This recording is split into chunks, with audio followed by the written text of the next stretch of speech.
describe to us the feeling after that one. A lot of feelings, but mostly bad.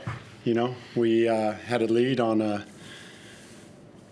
at half that was really good, and then they came out and kind of smacked us in the third quarter, and then our guys responded and got back in a good spot. But the next time they went at us, we didn't respond as well, and it became that game, and they finished and we didn't. So in the first half, he dominated the paint again like he did last time against them. Did something change or swing at halftime at all? Well, I think they were better defensively. They, I guess, took a better stand in the paint, and I think our ball movement that was really good for us in the first half wasn't as good in the second half, and so they were able to clog things and weren't moved as much as they were in the first half. So you held them to no three-point shots in the first half, and then the second half they obviously got going with some pretty incredible shooting, to be honest, as well. Sometimes, is it one of those things where it's just too good when that kind of shot goes in the way that it did? I think yes, to a certain extent, but on the initial a few shots, I think of Flowers, Galloway being able to hit one kind of that we weren't really there for the contest, leading to a second one where they feel really good about themselves, and then you have to be right on them. So and DJ I think can get going at any time. And Mitch, you had a battle with Jacob Wiley tonight. You both went at each other at different times this evening, but did it feel like that as Adelaide were coming at you that it was just difficult to find an answer against their offence? Not really. I mean, Dejan draws 10 fouls. That's a lot of fouls for typically a jump shooter. We got pretty good attack in the paint. We felt consistently, myself, some of the other boys, Alan.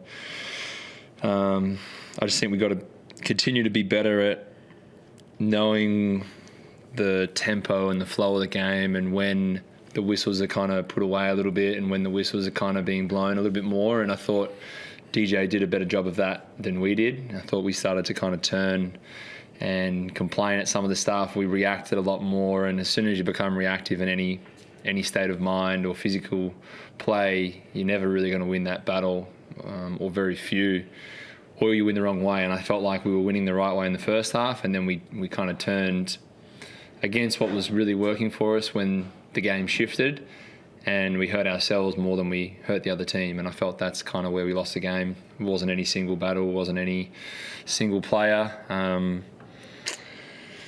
You got to be better. Like the worst efficiency on the team for myself, like at -17, like it's bullshit from me. Like I've got to be on the court and still winning, and make winning plays on both ends, and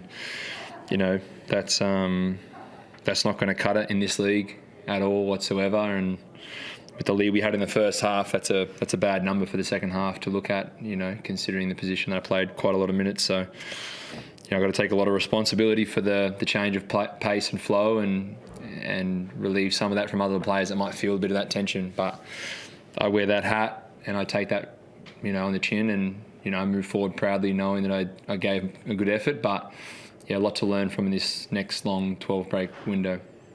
And I have to touch on it because we are here in Adelaide. Obviously, Daniel Johnson returned to his former home floor tonight. How was he coming into the game, and what were the feelings for him during the night? I'm not going to speak on behalf of someone. I don't know what they're feeling internally. DJ is to disrespectfully even say he's a phenomenal player is an understatement. I think he's a club hero here. I think he's an NBL legend. And to be, if I was in his position, I probably wouldn't be too happy coming back to Adelaide. That's me, and I wasn't too happy coming back to Adelaide for a while. But the sour taste that sometimes people try and project that should be in our mouths, we're professionals, and I said it pre-game.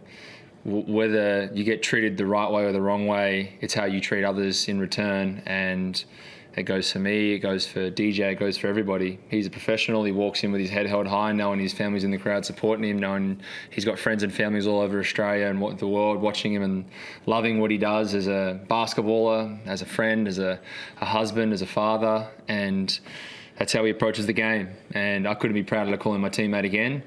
I reckon there's a few people out there that are pretty devastated they don't get to call him his teammate right now, but I'm really lucky to be in that position. Thank you, Mitch, and thank you, Mike. Well said, Mitch. Mike, Alan Williams tonight looked like the strongest player on the floor. His aggression and willingness to attack were a big part of his team high at 23 points, 11 boards. His recent foul troubles have restricted his freedom to attack, but tonight he showed what he can do. Heading into the game, was there an emphasis on avoiding contact, or was it a matter of staying assertive no matter what? As far as him defending, yeah, he's actually played fairly heavy minutes, even with his foul trouble at times over the last 4 games or so. Even though he's fouled out at 3 of those, tonight he got in foul trouble again. But I think it was more the reaching. He's been maybe a little handsy in some of those some games, and he's gotten some ticky-tack calls. I think he did a okay job, but Isaac Humphrey's a really good player and a tough matchup for him tonight, and they kind of attacked each other. And yeah, it was a good battle, but he did get in foul trouble again, so he just has to continue to work, and we need to have some options on defense that'll get him out of harm's way a little bit, I think.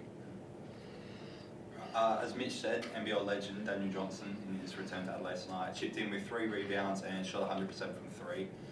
Is his role going forward going to increase gradually as he gets more familiar with the team, or do you see him as a bench league veteran for the time being? Yeah, we're very fortunate to have DJ with us. He's been incredible. From the first day he came over, he's kept himself in good shape. He fits in really well with the guys, and he just knows how to play basketball. He's been great. So we don't know exactly how long he's going to be with us with Gorjak getting back from his calf. But I just love the time that we have with him right now, and it's been good getting to know him a little more, and played really well tonight, and was really important for us building that big lead. Also, Mitch, what lessons do you take from this loss, and do you view it as one of those games you can just move on and forget from? Or?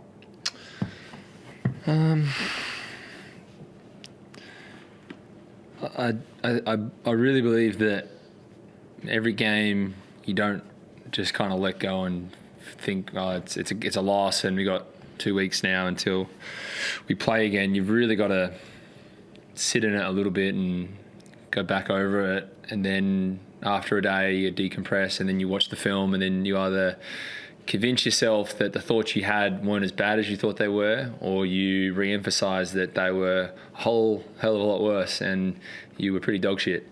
I'll take the weekend and probably watch it early in the week when we go back to training, and we'll review it as a team. And there's always lessons to take out of everything, good and bad. I think offensively, we know that playing a bad game of basketball, we scored 96 points without really playing much defense for 3 quarters. We do that, we'd probably average 120 because we'd have such easier, more efficient offense. So it's just the lessons of where our mistakes are coming from. What is it, a communication breakdown? Is it a physical breakdown? Are we distracted at other things that we shouldn't be distracted about? So it's about just kind of learning, watching, and patiently kind of having conversations with yourself and being honest with your own performances first, and then being able to reflect with other guys about what's going on out there and how we can kind of best navigate a way forward. So a lot of lessons. Yeah. Appreciate it, guys. Thank you.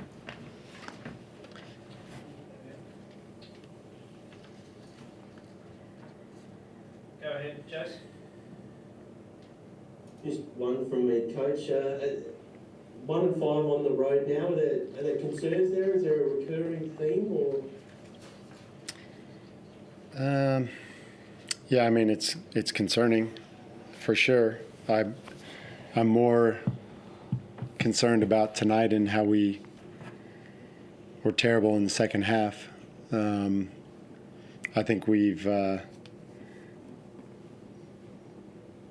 been inconsistent, and I kind of said this last game, even after a win, inconsistent with our defense. And when you're a team that depends on your offense to win, then when you make a lot of shots, you win. And if the other team makes a lot of shots, you got a chance of losing. So that inconsistency right now is a killer, and especially on the road, I think, when people start to get comfortable. So yeah, I don't know about the theme. We'll have a little bit of time to look at us on the road versus at home over the next 2 weeks, but definitely tonight they got flowing, and we weren't able to stop them in the second half. Thanks, guys. That's all from me. Thanks, guys. Thanks. Have a nice night. All right.